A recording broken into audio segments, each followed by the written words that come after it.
Okay, let's go back to our top story now, where we informed you about a tragic incident taking place in Kuwait due to a building fire where over 40 people, 41 to the last count, have been killed and over 50 injured, most of them Indians. Meghna, Dave, my colleague, joins us for more on this. Meghna, what more information do you have about this incident and what is being done to respond to it at both the Indian government level and the Kuwaiti government level? Well, as of now, the latest update that I can bring to our viewers, Gautam, is that Kirti Vardhan Singh, the Minister of State for External Affairs, is urgently traveling to Kuwait. To look over the situation there and obviously to help in the assistance of the people, of especially the Indians who are injured and who are undergoing treatment in different hospitals in Kuwait. So this is the latest that we have as of now, that the Minister of State for External Affairs, Kirti Vardhan Singh, is traveling to Kuwait.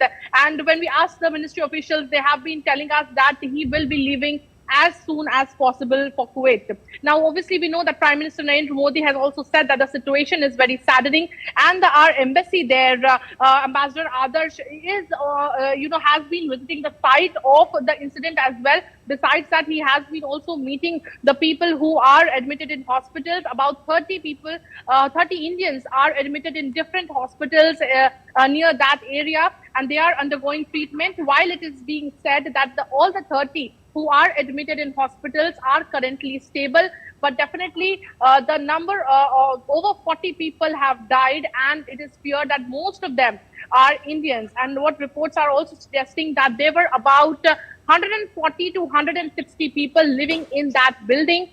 Most of them were Indians. Now, we definitely know that there are many skilled and unskilled workers in Kuwait. So, all of these people were living in that building, and which has caught fire. What we are also being told that the reason of fire in different, through media reports, we can ascertain that the fire started around 4 a.m. in the morning, Wednesday morning. And what we also can see from different media reports is that it is being said that the reason of the fire can be a gas cylinder as of now, but definitely the Kuwaiti administration or the department, and especially the municipal corporation, is also trying to figure out what exactly happened. So this is the situation as of now. Definitely, people, many people have died, and it is the embassy is on its toes to see that whatever best assistance that the embassy can offer to the deceased as well as to the people who are undergoing treatment. Yes, in terms of assistance, a helpline number has also been issued, but a minister traveling there just tells us the extent of the tragedy itself in terms of not just the numbers, but even the situation that has been generated out of it, because you have to identify all those people and inform their families, those who have been killed, and then there are these survivors, and one has to ensure that they also recover.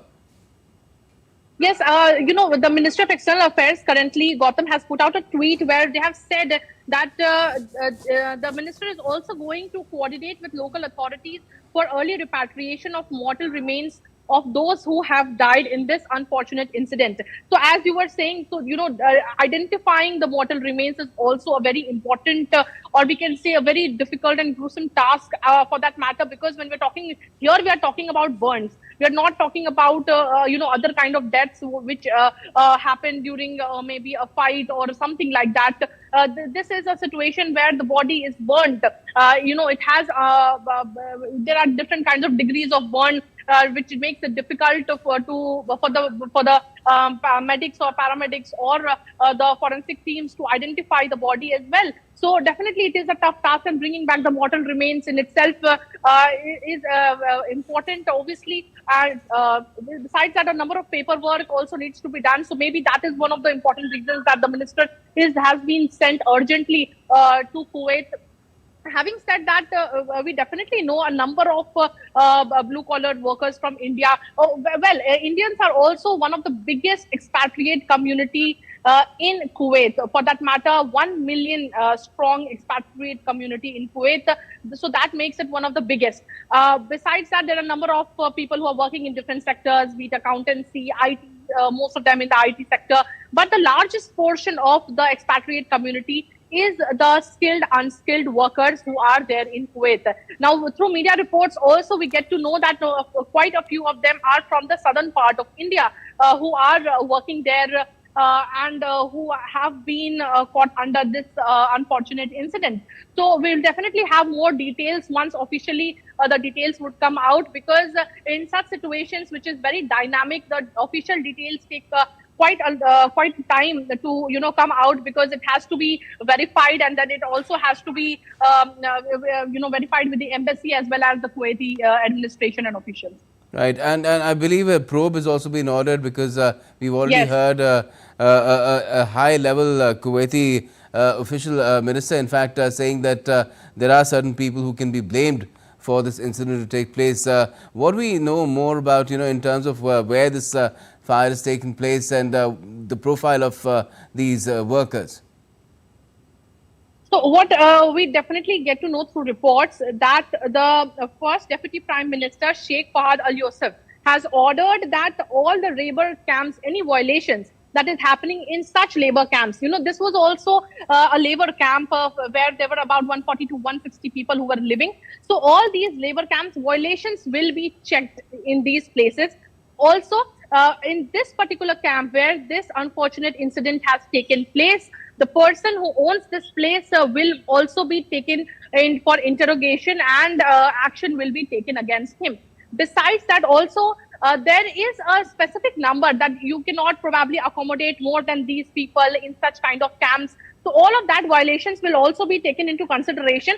Besides that, also, now it is being said that the minister has given instructions to officials so that they can do a checking or an invigilation of all such camps or such labor camps which are in the area and which are there in Kuwait. So that all the safety protocols are in place. Now, what we also get to understand that the overcrowding of workers in such camps will also be checked. So this is something that the administration or probably the officials in Kuwait have, probably stepped up to probably check the violations or overcrowding or any other safety measure that is not taken into consideration, and many people are living in such camps. So all of this is being said. The minister has said that they will be checking all of these as well. So Okay. action is being taken, probably we can say, after such a massive unfortunate tragic incident. Now action is being taken to ensure that it does not such incident does not occur at other places. Yes, it may have been too late for these unfortunate people, over 40 of them, 41 to the last count, and this toll could even go up, but hopefully for the future, things will change for the lot of these Indian workers working in trying conditions in certain foreign nations like Kuwait. Now, India's Prime Minister